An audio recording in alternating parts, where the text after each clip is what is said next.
میرا پیمبر عظیم تر ہے، کمال خلاق ذات اس کی،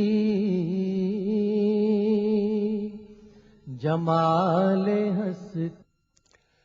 نحمده ونصلي على رسوله الكريم، اما بعد فقد قال الله تبارك وتعالى كما ورد في آخر سورة البقرة: اعوذ بالله من الشيطان الرجيم، بسم الله الرحمن الرحيم، آمن الرسول بما انزل اليه من ربه والمؤمنون كل آمن بالله وملائكته وكتبه ورسله، وقال عز وجل كما ورد في نفس السورة: ولكن البر من آمن بالله واليوم الآخر والملائكة والكتاب والنبيين، وقال عز وجل كما ورد في سورة الحديد: آمنوا بالله ورسوله وأنفقوا مما جعلكم مستخلفين فيه، وقال عز وجل كما ورد في سورة التغابن: آمنوا بالله ورسوله والنور الذي أنزلنا والله بما تعملون خبير، وقال عز وجل كما ورد في سورة النساء: رسلا مبشرين ومنذرين لئلا يكون للناس على الله حجة بعد الرسل وكان الله عزيزا حكيما، صدق الله العظيم۔ رب اشرح لي صدري ويسر لي امري واحلل عقدة من لساني يفقهوا قولي۔ معزز حاضرین اور محترم ناظرین، السلام علیکم ورحمۃ اللہ وبرکاتہ۔ آپ کے علم میں ہے کہ ماہ مبارک ربیع الاول کا آغاز ہو چکا ہے، اور اسی ماہ مبارک میں نبی اکرم صلی اللہ علیہ وسلم کی ولادت باسعادت بھی ہوئی، اور اسی ماہ مبارک میں حضور صلی اللہ علیہ وسلم کا انتقال بھی ہوا۔ عام طور پر ان دونوں واقعات کے لیے 12 ربیع الاول کی تاریخ بیان کی جاتی ہے، لیکن بعض محققین کی رائے یہ ہے، جن میں خاص طور پر سید سلیمان سلمان منصور پوری رحمۃ اللہ علیہ کا بڑا محققانہ قول ہے کہ حضور کی تاریخ پیدائش 9 ربیع الاول ہے۔ البتہ یہ کہ یوم وفات یقیناً 12 ربیع الاول ہے، اور ہمیں بچپن میں بھی یاد پڑتا ہے کہ ہم 12 وفات کا لفظ سنا کرتے تھے، 12 وفات، اور اس موقع پر پھر غربا کو کھانا کھلانا، کچھ لوگوں کی مدد کرنا، یہ کام جو ہے عام طور پر ہمارے معاشرے میں یہ وہ چیز ہے جو میں اپنے بچپن کی بات عرض کر رہا ہوں کہ مشاہدہ تھا۔ تو اس سلسلے میں جو گفتگویں پیش نظر ہیں، اس میں آج سب سے پہلے میں یہ چاہتا ہوں کہ نبوت اور رسالت کا مقصد کیا ہے، اس پر گفتگو ہو، اور یہ بات واضح کی جائے کہ قرآن کے فلسفے میں نبوت اور رسالت پر ایمان کی کیا اہمیت ہے، کیا حیثیت ہے۔ دیکھیے، جسے ہم ایمان کہتے ہیں اسے ذرا تقسیم کیا جائے تو وہ 3 بنیادی ایمانیات پر مشتمل ہے: ایمان باللہ یا توحید، ایمان بالآخرہ یا معاد، ایمان بالنبوت و رسالت۔ اب یہ جو 3 ایمانیات ہیں، ایمانیات ثلاثہ، ان کا باہمی ربط کیا ہے؟ یہ گویا کہ اسلام کے دینی اور مذہبی فلسفے کا بہت اہم نقطہ ہے۔ دیکھیے، ایمان باللہ سے مراد کیا ہے؟ ہم یہ تسلیم کرتے ہیں کہ یہ کائنات جو تا حد نگاہ ہماری نگاہوں کے سامنے پھیلی ہوئی ہے، نہ یہ ہمیشہ سے ہے نہ ہمیشہ رہے گی۔ البتہ ایک ہستی ہے جو ہمیشہ سے ہے اور ہمیشہ رہے گی۔ وہ ہستی اس کی خالق ہے، اس نے اسے پیدا کیا ہے، اس نے تخلیق فرمایا ہے، اور یہ تخلیق بالحق ہے، با مقصد ہے، یہ بے ارادہ نہیں ہے، یہ کھوئے کھیل نہیں ہے، بلکہ بالحق۔ اور یہ تخلیق ابدی نہیں ہے، ایک وقت آئے گا کہ ختم ہو جائے گی، الی اجل مسمى، ایک وقت معین تک کے لیے یہ تخلیق کی بساط بچھائی گئی ہے۔ وہ اللہ اپنی ذات میں تنہا ہے، اکیلا ہے، کوئی اس کا کفو نہیں، کوئی مد مقابل نہیں، کوئی اس کا شریک نہیں، کوئی جو اس کا برابر کا شریک ہو یا اس کی الوہیت میں شامل ہو، ہرگز نہیں۔ لا مثل لہ ولا مثال لہ ولا مثیل لہ. اس اللہ میں تمام محاسن موجود ہیں بتمام و کمال، جنہیں ہم اسماء الحسنہ کہتے ہیں، اللہ کے اچھے نام. وہ سب کیا ہے؟ اللہ کی صفات ہیں، اور اللہ تعالیٰ کی تمام صفات بہت اعلیٰ ہیں. چنانچہ جب ہم ایمان مجمل دیکھتے ہیں تو اس میں الفاظ کیا ہیں؟ آمنت باللہ کما ہوا باسمائہ و صفاتہ. میں ایمان لایا اللہ پر جیسے کہ وہ اپنے اسماء اور صفات سے ظاہر ہے. یہ جو ہستی ہے اسے آپ اللہ کہہ لیں، اللہ رحمان کہہ لیں، جو بھی چاہے نام دے لیں. قرآن مجید میں سورہ بنی اسرائیل میں آخر میں فرمایا گیا قل ادعوا اللہ عبد الرحمن ایما تدعو فلہ الاسماء الحسنی. اے نبی ان سے کہہ دیجئے چاہے اللہ کہہ کر پکار لو چاہے رحمان کہہ کر پکار لو، اس سے کوئی فرق واقع نہیں ہوتا. ہاں یہ جان لو کہ جس کو تم پکار رہے ہو تمام اسماء حسنی اسی کے ہیں. یہ جو ہستی ہے تبارک و تعالی، اس نے اس کائنات کو پیدا کیا، اور اس کائنات کی وسعتوں کا ہمیں کوئی اندازہ نہیں ہے. اس نے ملائکہ کو پیدا کیا، جنات کو پیدا کیا، انسانوں کو پیدا کیا، یہ گیلیکسیز جو ہے انہیں پیدا کیا، زمین کو پیدا کیا، آسمان کو پیدا کیا. لیکن اس تخلیق میں اس کا نقطہ عروج، کلائمیکس آف کریشن، وہ ہے انسان کی تخلیق. انسان کی عظمت کو ظاہر کرنے کے لیے قرآن مجید میں بیان کیا گیا ہے کہ اللہ تعالیٰ نے فرمایا خلقتہ بیدیہ، میں نے اسے اپنے دونوں ہاتھوں سے بنایا ہے. پھر یہ بھی فرمایا گیا وَلَقَدْ كَرَّمْنَا بَنِي آدَمَ وَحَمَلْنَاهُمْ فِي الْبَرِّ وَالْبَحْرِ وَرَزَقْنَاهُم مِّنَ الطَّيِّبَاتِ وَفَضَّلْنَاهُمْ عَلَىٰ كَثِيرٍ مِّمَّنْ خَلَقْنَا تَفْضِيلًا. ہم نے بنی آدم کی بڑی تکریم کی ہے، بڑا اعزاز کیا ہے، اور اس نے بحر و بر میں ہم سوار کراتے ہیں، اور ہم نے بہترین پاکیزہ رزق اس کے لیے فراہم کیا ہے. تو یہ انسان جو ہے اس کی عظمت کا اسے اندازہ کیجئے کہ تمام ملائکہ کو حضرت آدم کے سامنے سجدہ کرنے کا حکم دیا گیا، اور قرآن مجید میں ایک سے زائد مقامات پر ہے فسجد الملائکۃ کلہم اجمعون، سجدہ کیا تمام فرشتوں نے، سب کے سب نے مل کر. یہ انسان جس کے بارے میں نے عرض کیا کہ یہ اللہ تعالیٰ کی تخلیق کا کمال ہے، اس کی زندگی کیا ہے؟ ایک تصور تو ہمارا یہ ہے کہ یہ زندگی ہماری ولادت سے شروع ہوئی ہے، موت پر ختم ہو جائے گی. نہیں، یہ تو بہت ہی تھوڑا سا وقفہ ہوا. انسان ابدی ہے اور ازلی بھی ہے. ازلی بئی معنی کہ کائنات کی تخلیق میں سب سے پہلے ارواح انسانیہ کو پیدا کیا گیا، اور اس میں بھی سب سے پہلے روح محمدی یا نور محمدی علی صاحب الصلاۃ والسلام کی تخلیق ہوئی ہے.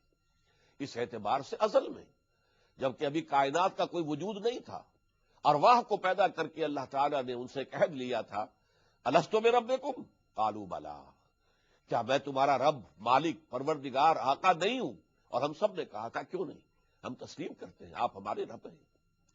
اس کے بعد ہمیں ایک نیند سلا دیا گیا، ان ارواح کو کسی کولڈ سٹوریج میں رکھ دیا گیا. پھر دوسری طرف ہم یہ جانتے ہیں کہ ہماری جو ایمان بالآخرت ہے، انسان کی زندگی جو ہے، یہ اس دنیا کی زندگی تو اس زندگی کا بہت ہی چھوٹا سا وقفہ ہے. اصل زندگی موت کے بعد شروع ہوگی، اور اس کے بعد جو زندگی شروع ہوگی وہ ابدی ہے.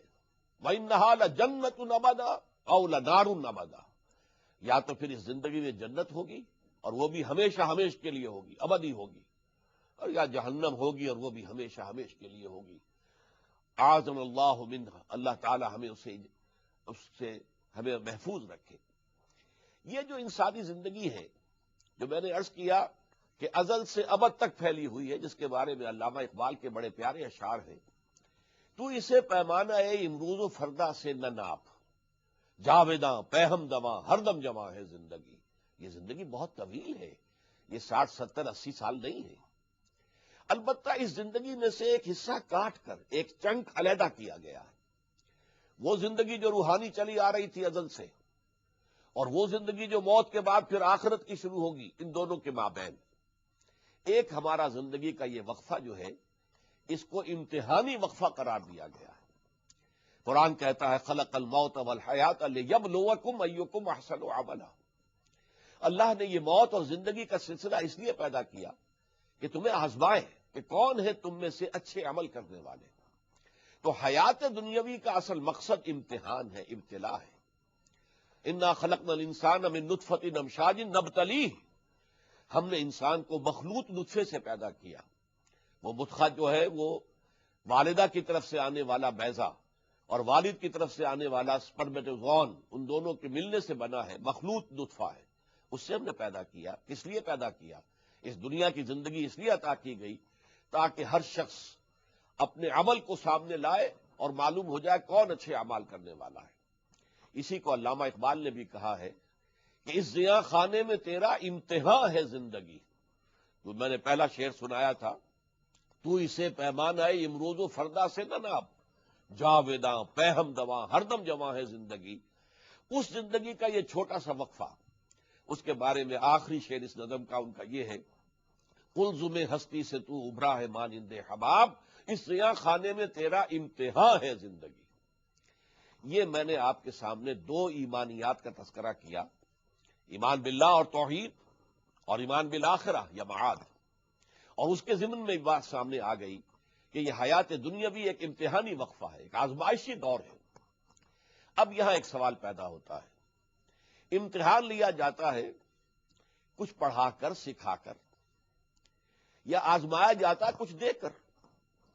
آپ اپنے کسی بچے کو 100 روپے کا نوٹ دیجئے اور پھر آپ دیکھتے ہیں کہ وہ کدھر جاتا ہے، آیا وہ کہیں مٹھائی یا کوئی اور چیز کی طرف دوڑتا ہے، یا وہ کہیں کسی کتاب فروش کے پاس پہنچتا ہے، کوئی کتابیں خریدتا ہے، کوئی رسالے خریدتا ہے۔ اس سے آپ کو اندازہ ہو جائے گا کہ اس کا میلان کدھر ہے۔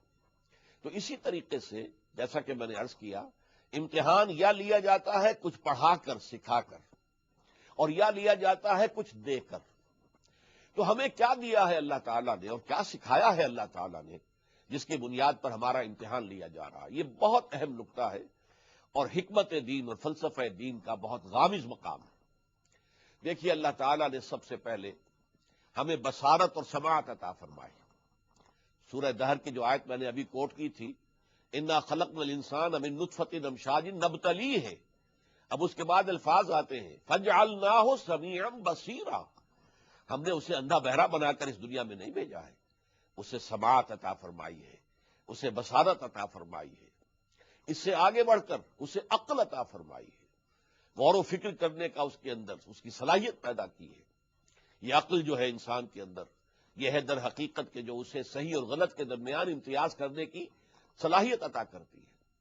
پھر ایک اور شے دی ہے اللہ تعالیٰ نے، اور وہ یہ ہے وَنَفْسٍ وَمَا سَوَّاهَا فَأَلْهَمَهَا فُجُورَهَا تَقْوَاهَا، قسم ہے نفس انسانی کی اور جو اسے بنایا اور سنوارا اور تیار کیا اور اس کی نوک پلک سنواری، اور اس میں نیکی اور بدی کا علم، فجور اور تقویٰ کا علم الہامی طور پر ودیت کر دیا۔ یعنی ہم دنیا میں آئے ہیں تو جیسے ہمیں باطنی، جیسے ہمیں ظاہری بصارت اور سماعت دی گئی ہے، ایسے ہی ہمارے اندر ایک اندرونی بصیرت بھی ودیت شدہ ہے کہ ہم جانتے ہیں بائی اوور ویری نیچر کہ کیا اچھا ہے کیا برا ہے، کیا نیکی ہے کیا بدی ہے، کیا خیر ہے کیا شر ہے، کیا گڈ ہے کیا ایول ہے۔ یہ علم بھی انسان کو فطری طور پر اللہ نے عطا کیا ہے۔ اس سے آگے چلیے، اللہ تعالیٰ نے اپنی روح میں سے ہم میں پھونکا ہے۔ مسجود ملائک جو بنایا تھا حضرت آدم علیہ السلام کو، تو دو جگہ قرآن مجید میں ذکر موجود ہے کہ فرشتوں سے اللہ نے فرمایا تھا کہ میں ایک انسان پیدا کرنے والا ہوں، انی خالق بشرا من صلصال من حمأ مسنون، لیکن جب میں اس کو تیار کر لوں، بنا دوں، سنوار دوں، وَنَفَخْتُ فِيهِ مِن رُوحِي فَإِذَا سَوَّيْتُهُ وَنَفَخْتُ فِيهِ مِن رُوحِي فَقَعُوا لَهُ سَاجِدِينَ، جب میں اپنی روح میں سے اس میں پھونک دوں تو گر پڑنا اس کے سامنے سجدے میں۔ فَسَجَدَ الْمَلَائِكَةُ كُلُّهُمْ أَجْمَعُونَ، میں پہلے بھی سنا چکا ہوں، اس میں کوئی مستثنا نہیں ہے۔ حضرت جبرائیل بھی تھے اور میکائیل بھی تھے اور اسرائیل بھی تھے اور اسرافیل بھی تھے، اور سارے ملائکہ کلہم اجمعون، انہوں نے حضرت آدم کو سجدہ کیا۔ تو یہ روح ربانی جو ہمارے اندر پھونکی گئی ہے، اس روح کے اندر اللہ تعالیٰ کی معرفت بھی موجود ہے اور اللہ تعالیٰ کی محبت بھی، اگرچہ وہ یوں سمجھ لیجئے دھیمی دھیمی آنچ کے ساتھ سلگتی ہوئی آنچ کے مانند ہماری روح میں اللہ کی محبت بھی ہے۔ یہ ساری چیزیں دے کر ہمیں اس امتحان گاہ میں بھیجا گیا کہ اب دیکھیں گے تم کیا کرتے ہو۔ اب اس معاملے میں سمجھ لیجئے، اس سے ایک نقطہ بہت واضح ہو جائے گا کیونکہ یہ جو اللہ نے دیا ہے انسان کو، اس کا پھر نقطہ عروج ہوگا جس کا میں بعد میں ذکر کروں گا، وہ نبوت و رسالت ہے۔ لیکن یہ جان لیجئے کہ اگر کوئی نبی نہ آتا، کوئی رسول نہ بھیجے جاتے، تب بھی ہر انسان اکاؤنٹیبل تھا، رسپانسیبل تھا۔ ہم نے تمہیں نیکی اور بدی کا شعور عطا فرمایا تھا، تم نے بدی کو ترک کیوں نہ کیا، نیکی کو اختیار کیوں نہ کیا؟ ہم نے تمہیں عقل دی تھی، ہم نے تمہیں سماعت اور بصارت دی تھی، اور ہماری پوری کائنات، ہماری تخلیق تمہارے سامنے پھیلی ہوئی تھی، وہ آیات الہیہ تھی۔ ان فی خلق السماوات والارض واختلاف اللیل والنہار لآیات لأولی الالباب، یقیناً آسمانوں اور زمین کی تخلیق میں اور دن اور رات کے الٹ پھیر میں نشانیاں ہیں ہوش مند لوگوں کے لیے۔ تم نے کیوں نہ سوچا، کیوں نہ ہماری آیات کو دیکھ کر ہمیں پہچانا؟ لہذا نیکی اور بدی کے اعتبار سے اور ایمان باللہ، توحید کے اعتبار سے ہر انسان مکلف ہے، مکلف تھا، مکلف رہے گا، رسپانسبل ہے، جواب دہ ہے، چاہے کوئی نبی نہ آتے، کوئی رسول نہ بھیجے جاتے، کوئی کتاب نازل نہ کی جاتی۔ لیکن مجرد ان لطائف کی بنیاد پر کہ جو انسان کو عطا کیے گئے، اسے حواس ظاہری دیے گئے، حواس باطنی دیے گئے، اندرونی بصیرت دی گئی، نیکی اور بدی کی تمیز کی صلاحیت عطا کی گئی، روح انسانی کے اندر اللہ کی معرفت ودیت کی گئی، اللہ تعالیٰ کی محبت ودیت کی گئی، اس کی بنیاد پر ہر انسان قیامت کے دن جواب دہ ہوگا۔ لیکن اب اس پر اللہ تعالیٰ کا فضل ہوا ہے۔ وہ فضل کیا ہے؟ اللہ نے انسان کے لیے اس امتحان کو آسان کر دیا ہے۔ آپ کو معلوم ہے کچھ نوجوان طالب علم ایسے ہوتے ہیں کہ جو بہت ذہین ہیں، فطین ہیں، وہ علم کو گہرائی میں اتر کر چاہتے ہیں کہ حاصل کریں، تو وہ کہیں میڈ ایزی جو سیریز ہوتی ہے ان سے استفادہ نہیں کرتے، اصل ٹیکسٹ پوری کتاب پڑھیں گے، سمجھیں گے، پھر امتحان دیں گے۔ اور کچھ ایسے بھی ہوتے ہیں کمزور اور ضعیف لوگ کہ ان کے لیے میڈ ایزی سیریز ہوتی ہے کہ یہ فلاں چیز اس میں آسان کر دی گئی ہے، فلاں اس میں آسان کر دی گئی ہے۔ تو اللہ تعالیٰ نے اتنا بڑا امتحان جو انسان نے پاس کرنا ہے، اس کو اس نے آسان بنایا۔ کس سے؟ اللہ نے اپنے برگزیدہ بندوں کو مبعوث کیا، جو انسانیت کی معراج پر فائز تھے، جو معصوم تھے، جن سے خطا کا صدور ہو ہی نہیں سکتا تھا، جن کی سیرت و کردار بڑے اعلیٰ درجے کی، اعلیٰ پیمانے کی تھی، جن کا دامن سیرت بالکل داغدار نہیں تھا، صاف تھا، ان کو اللہ تعالیٰ نے وحی کے ذریعے سے خاص علم ہدایت بھیج دیا۔ یہ وحی کا سلسلہ، ایمان بالوحی، فرشتوں کے ذریعے سے، حضرت جبرائیل علیہ السلام کے ذریعے سے وحی آتی رہی۔ اور یہ وحی اس لیے آئی کہ جو میرے بندے زیادہ سمجھدار نہیں ہیں، یہ نبی ان کے سامنے دین کی دعوت کو کھول کر بیان کریں، میری معرفت ان پر واضح کریں، میرے احکام ان تک پہنچائیں، میں جن چیزوں کو پسند کرتا ہوں اس کا علم انہیں دیں، اور جن چیزوں کو میں ناپسند کرتا ہوں اس کا علم انہیں دیں۔ پھر یہ کہ ان کی سیرت، ان کی کردار ایک کھلی کتاب کے مانند ہو، کوئی ان پر شک نہ کر سکے، کوئی یہ نہ کہہ سکے یہ دنیا کے طالب ہے، یا چودراہٹ کے حصول کے لیے انہوں نے یہ سارا ڈھونگ رچایا ہے، معاذ اللہ۔ ایسے انسان، نہایت پاکیزہ کردار اور سیرت کے انسان، ان کے پاس اللہ تعالیٰ نے وحی کے ذریعے سے جو بذریعہ فرشتہ آئی، بذریعہ جبرائیل آئی، اپنا پیغام بھیج دیا تاکہ لوگوں تک اس پیغام کو پہنچا دو۔ یہ گویا کہ اللہ تعالیٰ کی طرف سے ہدایت کا آخری مرحلہ ہے، اسی لیے اس کو رحمت کہا گیا۔ نبوت اور رسالت رحمت ہے، اس لیے کہ در حقیقت اس سے وہ عظیم امتحان جو ہے ہماری زندگی کا امتحان، اس زیاں خانے میں تیرا امتحان ہے زندگی، اس عظیم امتحان کو پاس کرنا ہمارے لیے آسان ہو گیا۔ ہم نے نبیوں کی پاک سیرتوں کو دیکھا، ہم نے ان کی شخصیتوں کا مشاہدہ کیا، ان کے پاس جو وحی آئی ہم نے وہ سنی، اس کا مطالعہ کیا، اس پر غور کیا۔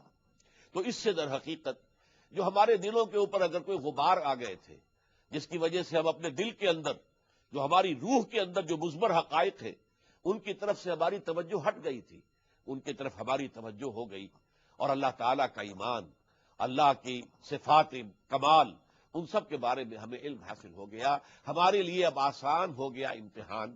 تو یہ اللہ کی رحمت ہے، اور یہ رحمت جس پر کہ تفصیلی گفتگو انشاءاللہ بعد میں ہوگی، یہ تدریجاً ترقی کرتے ہوئے سید المرسلین، خاتم النبیین محمد صلی اللہ علیہ وسلم پر نقطۂ عروج کو پہنچ گئی۔ اسی لیے آپ کو کہا گیا وما ارسلناک الا رحمتا للعالمین، اے نبی، اے محمد، ہم نے نہیں بھیجا ہے آپ کو مگر تمام کے تمام جہان جتنے بھی ہیں جہان والے ان سب کے لیے ہم نے رحمت بنا کر بھیجا ہے۔ تو یہ نبوت اور رسالت جو ہے اس طور سے حضور صلی اللہ علیہ وسلم کی شخصیت کے اندر اپنے مقام عروج، نقطہ عروج، اپنے کمال کو پہنچ گئے۔ اب یہاں تھوڑا سا نقطہ جو ہے قابل غور ہے، یہ دو الفاظ کیوں آ رہے ہیں، نبوت اور رسالت؟ آخر اگر تو حقیقت ایک ہی ہے تو پھر دو اصطلاحات ضروری نہیں ہیں، اور دو اصطلاحات علیحدہ ہیں تو ان کے مفہوم میں بھی کچھ نہ کچھ فرق ہوگا۔ اس لیے کہ یہ بات مسلم ہے، کسی زبان کے دو الفاظ بالکل مترادف، بالکل ہم معنی نہیں ہو سکتے، ورنہ وہ الفاظ وضع ہی نہ کیے جاتے ہیں۔ ہر لفظ وضع ہوتا ہے کسی خاص معنی کے لیے، تو اگر الفاظ مختلف ہیں تو معنی مختلف ہے۔ تو نبوت اور رسالت میں کیا فرق ہے؟ یہ بھی بڑا ایک ہمارے علم کلام کا ایک بہت اہم جو ہے مسئلہ ہے۔ اس پر لوگوں نے اپنی اپنی صلاحیت، اپنی اپنی طبیعی رجحان کے مطابق جو ہے جو اس میں کچھ رائے دی ہیں، مختلف آراء ہیں، جن میں سے ایک چیز جو ہے وہ متفق علیہ ہے۔ نبوت عام ہے، رسالت خاص ہے۔ ہر نبی تو رسول نہیں ہو سکتا، ہر رسول لازماً نبی ہے۔ نوٹ کر لیجئے اس کو۔ یہ عام و خاص کی نسبتیں دین کے اور مزید اصطلاحات بھی ہیں جن میں جوڑوں کی شکل میں موجود ہیں۔ اسلام عام ہے، ایمان خاص ہے۔ ہر مومن تو لازماً مسلم ہے، ہر مسلم لازماً ایمان نہیں ہے، مومن نہیں ہے۔ سورہ حجرات میں کہا گیا ہے، آیت نمبر 14 میں، قالت الاعراب آمنا قل لم تؤمنوا ولكن قولوا اسلمنا ولما يدخل الايمان في قلوبكم۔ اے نبی، یہ بدو دعویٰ کر رہے ہیں کہ ہم ایمان لے آئے، آپ ان کو بتا دیجئے تم ہرگز ایمان نہیں لائے ہو، ہاں تم یہ کہو ہم اسلام لے آئے ہیں، اطاعت قبول کر لی ہے، اور ابھی تک ایمان تمہارے دلوں میں داخل نہیں ہوا۔ ایمان تو تب ہوگا اور مومن تم تب ہوگے جبکہ ایمان تمہارے دلوں میں راسخ ہو جائے، ایک پرسنل کنوکشن، ایک یقین کے درجے میں دل میں محکم ہو جائے گا تو مومن ہوگے۔ لہذا اسلام عام ہے، ایمان خاص ہے۔ اسی طریقے سے جہاد عام ہے، قتال خاص ہے۔ قتال تو مسلح جنگ ہوگی، تلواروں سے ہو، نیزوں سے ہو، رائفلوں سے ہو، کلاشنکوف سے ہو، بموں سے ہو، لیکن بہرحال وہ مسلح جنگ جو ہے اسے قتال کہیں گے۔ البتہ جہاد بالقلب، جہاد باللسان، حق کے لیے انسان اپنی زبان استعمال کر رہا ہے، یہ بھی جہاد ہے۔ ایک نبی یا نبی کا کوئی پیرو، وہ اگر اللہ کے دین کی دعوت کو عام کر رہا ہے، اللہ نے جو نطق اور گویائی اسے عطا کی ہے، اس کے ذریعے سے لوگوں کو اللہ کی طرف بلا رہا ہے، اس میں اپنا وقت لگا رہا ہے، اپنی صلاحیت صرف کر رہا ہے، اللہ نے جو بھی قوت اسے عطا کی ہے اسے صرف کر رہا ہے، تو وہ بھی مجاہد ہے۔ تو جہاد عام ہے، جہاد باللسان بھی ہوگا۔ آج کے دور میں بہت بڑا جہاد بالقلم ہے۔ ایسی کتابیں لکھی جائیں، ایسے اخبارات و رسائل ہوں کہ جن سے لوگ اللہ کی طرف جو ہے راغب ہو جائیں۔ یہ سارا کام جو ہوگا، اور علمی سطح پر جو بھی غلط نظریات ہیں ان کا ابطال کیا جائے، ان کی نفی کے لیے دلائل دیے جائیں، شرک کے لیے یا الحاد کے لیے دلائل دے کر جو ہے لوگوں کو توحید اور ایمان کی طرف دعوت دی جائے، یہ جہاد بالقلم ہے۔ تو جہاد تو یوں سمجھیے کہ حضور صلی اللہ علیہ وسلم کی حیات طیبہ میں پہلے دن سے جب آپ پر وحی کا آغاز ہوا ہے، جب آپ کی نبوت ظاہر ہوئی ہے، یا نوٹ کیجئے میں کہہ رہا ہوں جب نبوت ظاہر ہوئی ہے، نبوت شروع ہوئی نہیں کہہ سکتے ہم، اس لیے کہ نبی پیدائشی طور پر نبی ہوتا ہے، بلکہ نبی عالم ارواح میں بھی نبی تھا۔ چنانچہ حضور نے اپنے بارے میں فرمایا، جب آپ سے پوچھا گیا متی وجبت لک النبوۃ یا رسول اللہ، اے اللہ کے رسول صلی اللہ علیہ وسلم آپ کو نبوت کب ملی؟ آپ نے فرمایا والآدم بین الماء والطین، ابھی آدم جو ہے اس کا گارا ہی گھولا جا رہا تھا اس کی تخلیق کے لیے، یعنی جسمانی تخلیق، مادی تخلیق کا آغاز ابھی نہیں ہوا تھا، یا ہوا تھا تو ابھی وہ ایک درمیانی مرحلے میں تھا، لیکن عالم ارواح میں بھی میں اللہ کا نبی تھا۔ تو نبوت کا ظہور کہتے ہیں، جب پہلی وحی آئی تو وہ نبوت کا ظہور ہوا۔ اس اعتبار سے آپ نے اپنے اول یوم ظہور نبوت سے لے کر 15 برس تک جو کام کیا ہے، دعوت، تبلیغ، لوگوں کی اصلاح، لوگوں کی تربیت، لوگوں کو منظم کرنا، ایک طاقت بنانا تاکہ باطل کے ساتھ پنجہ آزمائی کی جا سکے، باطل کو جڑ سے اکھیڑنے کے لیے جہاد اور قتال کا مرحلہ بھی آ سکے. تو یہ ہے جہاد اور قتال میں فرق. نبوت اور رسالت کا فرق بھی یہ ہے کہ نبوت عام ہے اور رسالت خاص ہے. بعض لوگوں نے کہا کہ نبی وہ ہوتا ہے جو نئی شریعت لے کر آئے، لیکن یہ بات پوری نہیں ہوتی، اس لیے کہ حضرت مسیح علیہ السلام رسول، انہوں نے کہا کہ رسول وہ ہوتا ہے کہ جو نئی شریعت لے کر آئے، تو یہ بات صحیح نہیں ہے. حضرت مسیح علیہ السلام کو نئی شریعت نہیں لائے، بلکہ حضرت موسیٰ ہی کی شریعت کو انہوں نے نافذ کیا ہے. لہذا وہ رسول، اس کے باوجود ہمیں معلوم ہے کہ وہ رسول تھے، رسولاً الی بنی اسرائیل. تو مختلف ڈیفینیشنز ہوئی ہیں. میں اس میں اپنے غور و فکر کا حاصل ان الفاظ میں پیش کروں گا کہ نبوت در حقیقت ایک طرح کا کاڈر ہے، ایک مقام ہے، ایک مرتبہ ہے، اور رسالت جو ہے وہ ایک طرح کی اپوائنٹمنٹ ہے، منصب ہے. سادہ ترین مثال کیا ہے؟ ہمارے ہاں آپ کو معلوم ہے کہ سرکاری ملازمین کے کاڈرز مقرر ہیں. یہ سی ایس پی آفیسر ہیں، یہ پی سی ایس ہیں. انہوں نے امتحان پاس کیے، امتحان دیے، کمپٹیشن کے امتحانات میں کامیاب ہوئے، پھر ان کو ٹریننگ دی گئی. سی ایس پی آفیسرز کی ٹریننگ اور ہوتی ہے، پی سی ایس آفیسرز کی ٹریننگ اور ہوتی ہے. یہ ان کا کاڈر معین ہو گیا. اب ایک سی ایس پی آفیسر کسی ضلع کا ڈپٹی کمشنر لگا ہوا ہے، یہ اس کا منصب ہے، یہ اپوائنٹمنٹ ہے. لیکن وہ سی ایس پی افسر رہے گا ہمیشہ، اپنی موت تک جو ہے وہ شمار ہوگا سی ایس پی کاڈر کا آدمی ہے. اپوائنٹمنٹ میں کبھی ہو سکتا ہے کہ وہ کسی ضلع کا ڈپٹی کمشنر لگا ہوا ہو، یہ ہو سکتا ہے کہیں صوبائی حکومت میں یا مرکزی حکومت میں کہیں سیکریٹری ہو، ڈپٹی سیکریٹری ہو، جوائنٹ سیکریٹری ہو، لیکن ان کا ایک کاڈر کیا ہے؟ سب سی ایس پی آفیسر سے. اسی طریقے سے نبوت در حقیقت ایک کاڈر کہیے، سمجھیے اس کو، یہ ایک مرتبہ اور مقام ہے. اللہ تعالیٰ نے جنہیں بھی چن لیا، اور جیسا کہ میں نے عرض کیا، چنا ان کو ہے کہ جن کی سیرت بے داغ تھی، جو اپنے ماحول کے اندر معروف تھے کہ یہ نہایت سچے، نہایت امانت دار آدمی ہے. آپ کا ذہن منتقل ہو گیا ہوگا کہ حضور صلی اللہ علیہ وسلم پر ابھی وحی کا آغاز نہیں ہوا تھا، لیکن اس وقت بھی مکے والے آپ کو کیا کہتے تھے؟ الصادق الامین، آپ بالکل سچے ہیں اور آپ بڑے امانت دار ہیں. یہ ساری صلاحیتیں آپ کے اندر پہلے سے موجود تھیں. ان کا لوہا سیرت و کردار کا لوگوں نے مانا ہوا تھا. اللہ نے انہیں چنا، ان کے پاس وحی بھیجی. یہ نبوت ہے. اس کے بعد جب کوئی نبی خاص طور پر مامور کر دیا جائے، اب تم جاؤ فرعون کی طرف جاؤ، اسے دعوت پیش کرو، اذهب الى فرعون انه طغى، اب وہ رسول ہو جائے گا، اب وہ اللہ کا نمائندہ ہوگا، اب وہ اللہ کا فرستادہ ہے، اللہ کا نمائندہ ہے. اس اعتبار سے، یا کسی کو، جیسا کہ میں نے ابھی آیت آپ کو سنائی، حضرت عیسیٰ کو رسولاً الی بنی اسرائیل، ہم نے رسول بنا کر بھیجا بنی اسرائیل کے لیے. یا الی عاد اخاہم ہودا، قوم عاد کی طرف ہم نے ان کے بھائی حضرت ہود کو رسول بنا کر بھیجا. ولا سمودا اخاہم صالحا، قوم سمود کی طرف ہم نے ان کے بھائی حضرت صالح علیہ السلام کو رسول بنا کر بھیجا. اور یہ اب جان لیجئے فرق. گویا کہ میری اس گفتگو کا حاصل یہ ہے کہ نبی کسی خاص اپوائنٹمنٹ پر نہیں ہوتا. ہاں وہ خیر کی دعوت دیتا ہے، لوگوں کو بھلائی کی طرف بلاتا ہے. اس کی شخصیت جو ہے وہ خود روشنی کا ایک مینار ہوتی ہے. جس ماحول میں وہ رہتا ہے وہ چمکتا ہوا ایک ستارہ اور دمکتا ہوا ایک چراغ ہے. لیکن اسے خاص حکم نہیں ملا ہے کہ جاؤ اور تبلیغ کرو. یہ معاملہ جو ہے یہ باریک سا فرق ہے.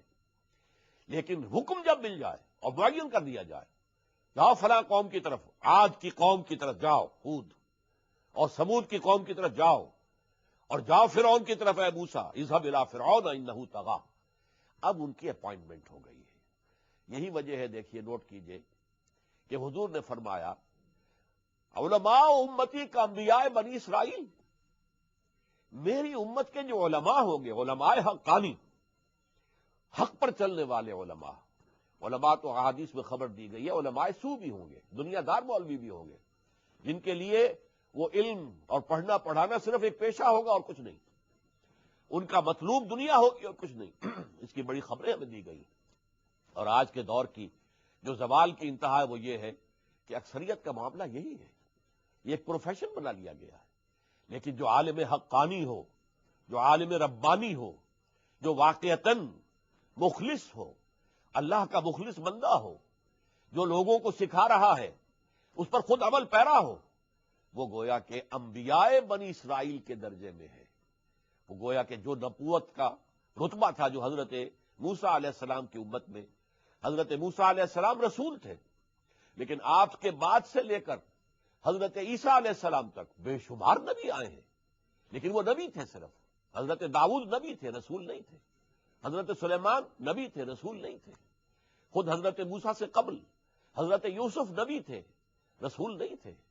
یہی وجہ ہے کہ انہوں نے جو مصر کا بادشاہ تھا اس سے یہ نہیں کہا کہ پہلے مجھ پر ایمان لاؤ، نہیں، حالانکہ وہ نبی تھے، لیکن یہ کہ جب انہوں نے اس خواب کی تعبیر صحیح بتا دی اور یہ بات سامنے آ گئی کہ ایک بہت بڑا قحط آنے والا ہے، بہت بڑے پیمانے پر تباہی ہوگی، تو اس کے لیے پھر اس نے چاہا کہ بندوبست اس کے لیے کیا کیا جائے، تو حضرت یوسف نے اپنے آپ کو پیش کر دیا، انی حفیظ علیم اجعلنی علی خزائن الارض، تم مجھے زمین کے سارے اختیارات عطا کر دو، زراعت کے اور بندوبست کے، تو میں امین بھی ہوں اور میں علیم بھی ہوں، حفیظ بھی ہوں۔ لہذا لیکن انہوں نے یہ نہیں کہا کہ بادشاہ صاحب پہلے مجھ پر ایمان لائیے، جبکہ رسول کا معاملہ یہ ہوتا ہے کہ رسول پہلے تقاضا کرتا ہے مجھ پر ایمان لاؤ، میں اللہ کا نمائندہ ہوں، اور صرف اللہ کی بندگی نہ کرو، ان اعبدوا اللہ واطیعون، اللہ کی بندگی کرو، اللہ کی پرستش کرو جس کے لیے تم پیدا کیے گئے، وما خلقت الجن والانس الا لیعبدون واطیعون، میری اطاعت کرو، بربلا ان کا دعویٰ یہ رہا ہے۔ سورہ شعراء کے اندر کتنے ہی رسولوں کا ذکر کیا گیا ہے، جن میں سے ہر ایک کے ذکر میں یہ الفاظ آئے ہیں، ان اعبدوا اللہ واطیعون، اللہ کی بندگی کرو اور میری اطاعت کرو۔ یہ ہے معاملہ، یہ نبی کا معاملہ نہیں ہوتا۔ حضرت یعقوب نبی تھے، بس ایک بہت نیک انسان، ایک علاقے میں رہ رہے ہیں، ان سے نیکی پھیل رہی ہے، از خود پھیلے گی، وہ تو جہاں آگ ہوگی اس سے حرارت ماحول میں پھیلے گی، اگر کہیں برف کی سلیں رکھی ہے تو اس سے برودت اور ٹھنڈ جو ہے ماحول میں سراج کرے گی۔ اس اعتبار سے ایک نیچرل فینومن کے طور پر ان کے ذریعے سے نیکی پھیلتی ہے اور بدی کا استحصال ہوتا ہے، لیکن وہ مامور نہیں ہوتے اس پر کہ اب کھڑے ہو جاؤ اور اب جو ہے دعوت دو اور لوگوں کو بلاؤ کہ میری بندگی کریں اور تمہاری اطاعت کریں۔ یہ ہے مقام رسالت کا۔ اور آخری بات سمجھ لیجئے، قرآن مجید میں بیان کیا گیا ہے وما كنا معذبین حتی نبعث رسولا، اللہ تعالیٰ جب کسی قوم کی طرف بھیج دیتا تھا کسی رسول کو، اور رسول اپنی دعوت سے، اپنی تبلیغ سے، اپنی تربیت سے وہ حق کو مبرہن کر دیتا تھا، واضح کر دیتا تھا، لیکن اس کے بعد بھی اگر قوم کفر پر اڑی رہی، اگر قوم جو ہے شرک پر اڑی رہی، تو پھر اس قوم کا صفایا کر دیا گیا۔ قرآن مجید میں اس کے لیے عذاب الاکبر کے الفاظ بھی آئے ہیں، بڑا عذاب، چھوٹے چھوٹے عذاب بھی آتے رہتے ہیں، لیکن پھر آخر میں بڑا عذاب ہوتا۔ قوم ہود بہت بڑی قوم تھی، حضرت ہود علیہ السلام نے ان کے اوپر اتمام حجت کر دیا، لیکن پھر یہ کہ چونکہ انہوں نے بحثیت مجموعی حضرت ہود کی دعوت کو رد کر دیا، وہ ہلاک کر دیے گئے۔ قوم سمود اس کی بھی بڑی تہذیب تھی، انہوں نے پہاڑوں کی چٹانوں کو تراش کر اپنے لیے محل بنائے تھے، ان کو تو ہلاک کر دیا گیا۔ کالم یغنوا فیہا لا یرا الا مساکنہم، اب تمہیں سوائے ان کے مسکن کے اور کچھ نظر نہیں آ رہا، جہاں پہ آباد تھے، یہاں کبھی قوم عاد آباد تھی، یہاں کبھی کوئی قوم سمود آباد تھی۔ اسی طریقے سے یہ اصل میں قرآن مجید میں 6 رسولوں کا بار بار ذکر آیا۔ سب سے پہلے حضرت نوح علیہ السلام، انہوں نے دعوت اور تبلیغ کا حق ادا کر دیا، لیکن جب قوم اڑی رہی، معدود چند لوگ ایمان لائے، تو اللہ تعالیٰ نے وہ عظیم سیلاب کے ذریعے سے ان سب کو غرق کر دیا۔ پھر حضرت ہود کی قوم ہلاک ہوئی، حضرت صالح کی قوم ہلاک ہوئی، پھر حضرت لوط علیہ السلام بھیجے گئے تھے، سدوم اور عمورہ کی بستیاں، لیکن چونکہ اس دونوں بستیوں نے ان کی دعوت کو قبول کرنے سے انکار کر دیا، تباہ و برباد کر دی گئی۔ اسی طریقے سے قوم شعیب، حضرت شعیب علیہ السلام ان کی طرف بھیجے گئے، لیکن یہ کہ انہوں نے بھی حضرت شعیب کی دعوت کو رد کر دیا، وہ بھی ہلاک کر دیے گئے۔ حضرت موسیٰ علیہ السلام فرعون کی طرف بھیجے گئے، آل فرعون، اور انہوں نے چونکہ رد کر دیا، ان کے دعوت کو قبول نہیں کیا۔ آپ کو معلوم ہے کہ فرعون اپنے پورے لاؤ لشکر کے ساتھ غرق کر دیا گیا۔ یہ معاملہ نبیوں کا نہیں ہے۔ نبی دعوت دیتے ہیں، ان سے خیر پھیلتا ہے، بھلائی ان سے یقیناً معاشرے کے اندر، جیسے ہمارے ہاں یوں سمجھیے، اور سادہ بات ہو جائے گی، جیسے ہماری تاریخ میں اولیاء اللہ جو ہے ان کے ذریعے سے کتنا خیر پھیلا ہے، صوفیاء کرام کے ذریعے سے، علماء حقانی کے ذریعے سے۔ آخر یہ سارا عالم اسلام جو اس وقت 150 کروڑ کے قریب نفوس پر مشتمل ہے، تو ظاہر بات ہے کہ حضور صلی اللہ علیہ وسلم کے زمانے میں آپ کی دعوت و تبلیغ سے تو صرف اہل عرب ہی مان لائے تھے، اہل ہند تو نہیں لائے تھے، اور اہل ایران تو نہیں لائے تھے، اہل روم تو نہیں لائے تھے، شمالی افریقہ کے لوگ تو نہیں لائے تھے۔ یہ ساری دعوت و تبلیغ صحابہ نے کی، اولیاء اللہ نے کی، صوفیاء کرام نے کی، علماء کرام نے کی، تبلیغ کی، لیکن وہ رسول نہیں تھے۔ ان کا درجہ جیسا کہ میں آپ کو بتا چکا ہوں کہ حضور نے فرمایا علماء امتی کا انبیاء بنی اسرائیل، نبوت جو ہے گویا کہ اس کی حد تک تو ان کا مرتبہ اور مقام ہے، لیکن فرق کیا ہوگا؟ نبی نہیں ہے وہ، کا انبیاء بنی اسرائیل۔ کاف آتا ہے عربی زبان میں کسی شے کی مشابہت کے لیے، کہ میری امت کے علماء حقانی جو ہیں وہ بنی اسرائیل کے انبیاء کے مانند ہوں گے، ان کے ہم رتبہ ہوں گے۔ لیکن فرق کیا رہے گا؟ نبی کے پاس وحی آتی تھی، اولیاء اللہ کے پاس، صحابہ کرام کے پاس، صوفیاء کرام کے پاس، علماء حقانی کے پاس وحی نہیں آتی۔ وحی کا دروازہ بند ہو چکا ہے محمد الرسول اللہ صلی اللہ علیہ وسلم پر، وحی نہیں آتی۔ لیکن وحی کامل قرآن حکیم ان کے پاس موجود ہے۔ قرآن حکیم کے نور میں، اس کی روشنی میں انہوں نے اپنی زندگی کا رخ معین کیا ہے، تو گویا کہ وہ خود بھی اپنی جگہ پر روشنی کا مینار بن گئے ہیں، کہ ان کے ذریعے سے شیخ معین الدین اجمیری رحمۃ اللہ علیہ، آپ کو معلوم ہے 90,000 ہندو جو ہے وہ ایک شخص کے ہاتھ پر ایمان لایا، تو روشنی کے مینار تھے کہ نہیں تھے؟ ہمارے پاکستان میں بابا فرید گنج شکر رحمۃ اللہ علیہ، ان کے ذریعے سے جنوبی پنجاب کے تمام قبیلے، وٹو قبیلہ بہت مشہور، سیال قبیلہ بہت مشہور، بہت بڑا، یہ دونوں بڑے قبیلے ان کے ہاتھ پر ایمان لائے، لیکن وہ نبی نہیں تھے۔ نبوت کا دروازہ محمد الرسول اللہ صلی اللہ علیہ وسلم پر ختم ہو کر بند ہو گیا ہے۔ لیکن یہ ہے کہ جیسا کہ میں نے عرض کیا، جب رسول آتے تھے اور قوم ان کی بات کو ماننے سے انکار کر دیتی تھی بحیثیت مجموعی، سوائے معدود چند لوگ کے، تو اس قوم کو ہلاک کر دیا جاتا۔ نبی کا معاملہ یہ نہیں ہے۔ جیسے کہ میں نے ایک فرق یہ بتایا کہ نبی مطالبہ نہیں کرتا کہ پہلے مجھ پر ایمان لاؤ اور مجھ پر میری اطاعت جو ہے اس کو تسلیم کرو۔ رسول اس کا دعویٰ کرتا ہے۔ اس لیے میں نے آپ کو آیات جو قرآن مجید کی سنائی، سورہ حدید کی بھی اور سورہ تحریم کی بھی، آمنوا باللہ ورسولہ وانفقوا مما جعلکم مستخلفین فیہ، ایمان لاؤ اللہ پر بھی اور اس کے رسول پر بھی، اور خرچ کر دو جو کچھ کہ اللہ نے تمہیں عطا کیا ہے، جس میں تمہیں اختیار دیا ہے اللہ کی راہ میں۔ اور اسی طریقے سے سورہ تغابن میں فرمایا آمنوا باللہ ورسولہ والنور الذی انزلنا واللہ بما تعملون خبیر، ایمان لاؤ اللہ پر اور اس کے رسول پر صلی اللہ علیہ وسلم، اور اس نور پر جو ہم نے نازل کیا یعنی قرآن حکیم، اور جو کچھ تم کر رہے ہو اللہ اسے دیکھ رہا ہے۔ تو یہ جو رسالت کا منصب ہے، اس کے لیے اصطلاح ہے ہمارے دین میں اتمام حجت، کسی قوم پر آخری حجت قائم کر دی جائے، جس کے لیے میں نے آپ کو آیت سورہ نساء کی سنائی ہے۔ وہاں بہت سے نبیوں کا بڑا عمدہ گلدستہ ہے، انبیاء کرام کے اسماء گرامی کا، یہ 6 پارے کے آخر شروع میں آپ کو ملے گا۔ اور اس کے بعد فرمایا رسلا مبشرین و منذرین لئلا یکون للناس علی اللہ حجۃ بعد الرسل وکان اللہ عزیزا حکیما، ہم نے اپنے ان رسولوں کو مبشر اور نذیر بنا کر بھیجا۔ یہ بشارت دینے والے تھے، جو راہ حق کو اختیار کرے اس کے لیے جنت ہے، روح و ریحان و جنت نعیم، اور جو غلط راستے پر جائیں گے ان کے لیے جہنم ہے، کھولتا ہوا پانی ہے حمیم، ان کے لیے جو ہے عذاب ہے ابدی۔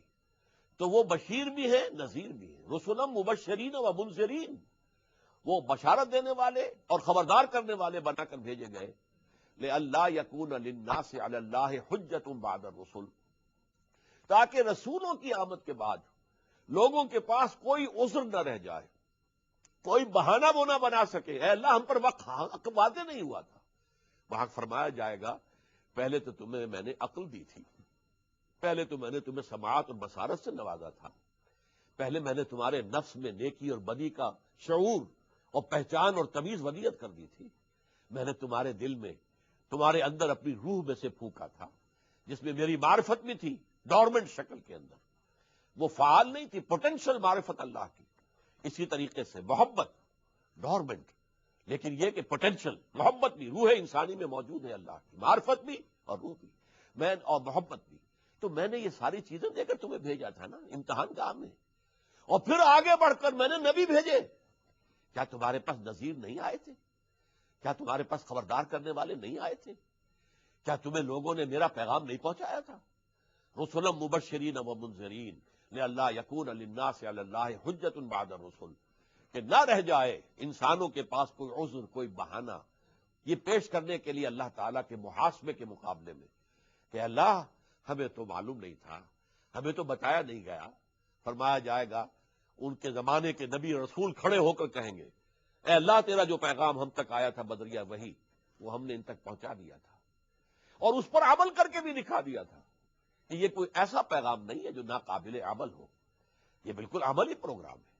دیکھو میں انسان ہوں, میرے بیوی بچے ہیں, میں کھانا کھاتا ہوں, میں بازاروں میں پھرتا ہوں, اپنی ضروریات پوری کرتا ہوں, بشر ہوں, لیکن میرے پاس وہی آئی ہے قل انما انا بشر مثلکم یوحی الی انما الہکم الہ واحد. میں بھی انسان ہوں, جیسے تم ماں باپ سے پیدا ہوئے, میری بھی ایک والدہ تھی, میرے بھی ایک والد تھے, میں انسان ہوں اور میرے اندر وہ ساری ضرورتیں ہیں, ساری حوائج اور احتیاجات, میرا بھی پیٹ کھانے کو مانگتا ہے, میرے اندر بھی اللہ تعالیٰ نے انسانی داعیات رکھے ہوئے ہیں. اور جیسا کہ میں نے عرض کیا نبوت اور رسالت کے بعد جو فرق ہے وہ تو بیان کر چکا ہوں. ایک آخری فرق اور نوٹ کر لیجئے, نبی شہید کیے جا سکتے تھے اور کیے گئے. حضرت یحییٰ قتل کیے گئے, حضرت زکریا قتل کیے گئے. رسول قتل نہیں ہو سکتا. رسول اللہ کا نمائندہ بن کر آتا ہے اور اللہ تعالیٰ کا یہ فیصلہ ہے کتب اللہ لاغلبن انا ورسلی, اللہ نے طے کر دیا ہے کہ میں اور میرے رسول غالب آ کر رہیں گے. رسول مغلوب نہیں ہو سکتا, وہ اللہ کا نمائندہ ہے. اس کائنات کی عظیم ترین جو سلطنت ہے, ریاست ہے, اس کا نمائندہ بن کر آیا ہے. جیسے آپ کو معلوم ہے کہ سفیر کا قتل کر دینا جو ہے یہ گویا کہ اعلان جنگ ہے, تو گویا کہ نبی, رسول, نبی نہیں رسول, وہ اللہ کا سفیر ہے, اسے قتل نہیں کیا جا سکتا. اسی لیے قرآن مجید میں دو تین مقامات پر یہ بات آئی ہے وَلَقَدْ سَبَقَتْ كَلِمَتُنَا لِعِبَادِنَا الْمُرْسَلِينَ إِنَّهُمْ لَهُمُ الْمَنْصُورُونَ. یہ بات ہماری پہلے سے طے شدہ ہے اپنے بندوں کے لیے جنہیں ہم رسول بنا کر بھیجیں, ان کی مدد لازماً کی جائے گی اور ان کا غلبہ ہوگا. تو یہ چیز جو ہے رسول کبھی قتل نہیں ہو سکتا. اور یہیں سے آپ نقطہ سمجھ لیجئے, حضرت یحییٰ اور حضرت عیسیٰ یہ ہم عصر ہیں, ایک ہی زمانے میں ہیں. حضرت یحییٰ کو قتل کر دیا گیا, وہ نبی تھے, رسول نہیں تھے. البتہ حضرت عیسیٰ انہیں سولی دینے کی کوشش کی گئی, اللہ نے زندہ انہیں آسمان پر اٹھا لیا. وہ قتل نہیں ہو سکتے تھے, وہ دنیا میں دوبارہ آئیں گے. اس لیے کہ حضرت یحییٰ کا ذکر قرآن میں سورہ آل عمران میں آتا ہے تو ان کے بہت سے جو محامد ہیں, جو ان کی تعریف کے کلمات آنے کے بعد نبیم من الصالحین پر بات ختم ہو جاتی ہے. وہ نبی تھے صالحین میں سے. لیکن حضرت عیسیٰ کا جب ذکر آتا ہے تو وہاں الفاظ آتے ہیں رسولاً الی بنی اسرائیل, وہ رسول تھے بنی اسرائیل کی طرف, وہ قتل نہیں ہو سکتے تھے. یہی وجہ ہے کہ خود حضور کی یہ ہمیں حدیث ملتی ہے لَوَدِدتُّ أَنْ أُقْتَلَ فِي سَبِيلِ اللَّهِ ثُمَّ أُحْيَا ثُمَّ أُقْتَلَ ثُمَّ أُحْيَا ثُمَّ أُقْتَلَ. میری بڑی خواہش ہے میں اللہ کی راہ میں قتل ہو جاؤں, مجھے شہادت کی لذت نصیب ہو جائے, اور پھر مجھے زندہ کیا جائے, اور پھر ایک مرتبہ میں قتل ہو جاؤں, اور پھر مجھے زندہ کیا جائے, اور پھر میں قتل ہو جاؤں. بتا کس قدر شوق ہے, کتنی بڑی آرزو ہے. لیکن اللہ تعالیٰ نے آپ کی یہ آرزو پوری نہیں کی. آپ رسول ہیں, آپ قتل نہیں ہو سکتے, ہمارے قاعدے کے خلاف ہے. انہم لہم المنصورون وان جندنا لہم الغالبون. رسول جو ہیں ان کی تو مدد ہو کر رہتی ہے، اور ہمارا لشکر رسول اور اس کے ساتھی اہل ایمان وہ پھر غالب آتے ہیں۔ ابھی غلبہ ہوا ایک طرح کا، اور ایک غلبہ وہ ہے جو اللہ نے خاتم النبیین صلی اللہ علیہ وسلم، سید المرسلین صلی اللہ علیہ وسلم کو عطا فرمایا۔ عرب، جزیرہ نما عرب پر فیصلہ کن غلبہ، اذا جاء نصر اللہ والفتح ورأیت الناس يدخلون فی دین اللہ افواجا فسبح بحمد ربک واستغفر انہ کان توابا۔ یہ غلبہ پورا عرب ایمان لے آیا، ایک اسلامی ریاست قائم ہو گئی، ایک حکومت اللہ کی، حکومت الہیہ جو ہے زمین پر قائم ہو گئی۔ جو عیسائیوں کی جو دعا ہے سورہ فاتحہ کے درجے میں جو ان کے ہاں ہے، اس میں یہ الفاظ بھی آتے ہیں، بڑے پیارے الفاظ ہیں، Thy kingdom come, thy will be done on earth as it is in heavens۔ اے رب تیری حکومت قائم ہو جائے، تیرا حکم جاری و ساری ہو جائے، اور تیری مرضی زمین پر بھی اسی طرح پوری ہونے لگے جیسے کہ آسمانوں میں پوری ہو رہی ہے۔ تو یہ کام ہوا ہے محمد الرسول اللہ صلی اللہ علیہ وسلم کے دست مبارک سے۔ اب ایک آخری نقطہ میں آپ کے سامنے رکھ رہا ہوں، تاریخ نبوت و رسالت۔ دیکھیے حضرت آدم علیہ السلام کے بارے میں کہ وہ آج سے کتنے عرصے پہلے کی شخصیت ہے، کوئی ہمارے پاس یقینی ذریعہ نہیں ہے۔ تورات کا اگر بیان مانا جائے تو وہ 6000 سال تقریباً بنتے ہیں، ویسے اندازہ جو ہے میرے نزدیک 10,000 برس کا ہوگا۔ وہ انسان جو ابتدائی انسان تھے، جو ابھی آدم نہیں بنے تھے، جن میں ابھی خلافت نہیں آتا، وہ تھے، بے شمار تھے۔ وہ تو آپ سائنس میں پڑھتے ہیں تو فلاں انسان اور فلاں انسان، لیکن ہوتے ہوتے پھر جب ہومو سیپینس وجود میں آیا اور ان میں سے حضرت آدم کو چن کر ان میں اللہ نے اپنی روح پھونک دی، تو وہ ہو گئے مسجود خلائق، خلیفۃ اللہ فی الارض، اللہ کے خلیفہ۔ اب نوٹ کیجئے، نبوت اور آدمیت ان دونوں نے بیک وقت سفر شروع کیا ہے، اس لیے کہ پہلے انسان حضرت آدم اللہ کے پہلے نبی بھی ہے۔ نبوت اور آدمیت، آدمیت حضرت آدم سے ان کی نسل، آدمیت اور نبوت کا سفر بیک وقت شروع ہوا۔ پہلے انسان حضرت آدم، پہلے نبی بھی ہیں۔ اس کے بعد جیسے جیسے انسان ترقی کرتا گیا، انسان کا ذہنی ارتقاء ہوا، علمی ارتقاء ہوا، سائنٹیفک ارتقاء ہوا، سوشل ارتقاء ہوا، تو جیسے جیسے انسان ترقی کر رہا تھا اسی طرح اس ہدایت کے اندر بھی اضافہ ہوتا چلا جا رہا تھا۔ ظاہر بات ہے کوئی بچہ اگر پرائمری کا طالب علم ہے تو آپ اسے پی ایچ ڈی کی تعلیم تو نہیں دے سکتے۔ آپ پی ایچ ڈی استاذ بھی اس کے لیے رکھ دیجئے تو کیا کرے گا بیچارہ، وہ پڑھائے گا تو وہی کچھ کہ جو اس بچے کی استعداد ہے۔ تو جب تک انسان ابھی عہد طفولیت میں تھے اس وقت تک نبوت تو ہے، چلی آ رہی ہے۔ حضرت آدم کے بعد 2 اور انبیاء کا ذکر ہمیں ملتا ہے، حضرت شیس بھی ہیں، حضرت ادریس بھی ہیں، پھر حضرت نوح علیہ السلام کا ذکر ملتا ہے، اور حضرت نوح علیہ السلام پہلے رسول ہیں۔ آدم رسول نہیں تھے، صرف نبی تھے۔ حضرت شیس اور حضرت ادریس بھی نبی تھے، رسول نہیں تھے، پہلے رسول حضرت نوح علیہ السلام۔ اس میں ترقی ہوتی رہی، جیسے کہہ دیا گیا تھا حضرت آدم کو کہ اب تم جنت سے نکلو، زمین میں جا کر چارج سنبھالو، تمہیں ہم نے خلافت عرضی کے لیے پیدا کیا تھا۔ تو اسی وقت ایک چارٹر دے دیا گیا، فَإِمَّا يَأْتِيَنَّكُم مِّنِّي هُدًى فَمَن تَبِعَ هُدَايَ فَلَا خَوْفٌ عَلَيْهِمْ وَلَا هُمْ يَحْزَنُونَ۔ تو اب جب تمہارے پاس میری طرف سے ہدایت آئے، وہی آئے، تو جو کوئی اس ہدایت کی پیروی کرے گا تو اس کے لیے نہ کوئی خوف ہوگا نہ حزن۔ وَالَّذِينَ كَفَرُوا وَكَذَّبُوا بِآيَاتِنَا أُولَٰئِكَ أَصْحَابُ النَّارِ هُمْ فِيهَا خَالِدُونَ۔ اور وہ لوگ جو ہماری آیات کا انکار کریں گے اور کفر کریں گے تو وہ لوگ ہوں گے جہنمی، جس میں وہ ہمیشہ ہمیشہ رہیں گے۔ تو یہ نبوت اور آدمیت کا سفر چل رہا ہے۔ تو آج ہم نے نبوت و رسالت کا مقصد کیا ہے، اور اسلام کے فلسفہ دین میں نبوت اور رسالت کا مقام کیا ہے، انبیاء اور رسل کے مابین کیا فرق ہے، کیا امتیاز ہے، اور یہ قافلہ نبوت و رسالت جو ہے، جو ایک وقت میں ساتھ ساتھ جس نے سفر شروع کیا تھا، وہ آدمیت کا سفر تو جاری ہے ابھی تک۔ آج 6 بلین لوگ ہیں اس دنیا کے اندر، اور آگے اگر فرض کیجئے ابھی اور 100 برس ہو اس دنیا کی زندگی کے تو یہ تعداد اور بڑھے گی.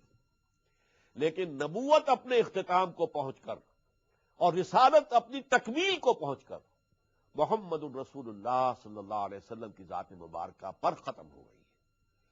بارک اللہ لی ولکم فی القرآن العظیم ونفعنی وإیاکم بالآیات والذکر الحکیم. پیمبر عظیم تر ہے، کمال خلاق ذات اس کی،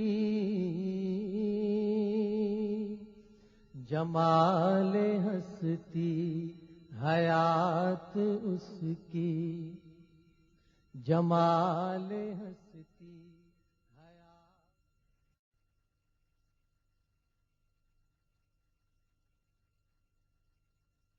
میرا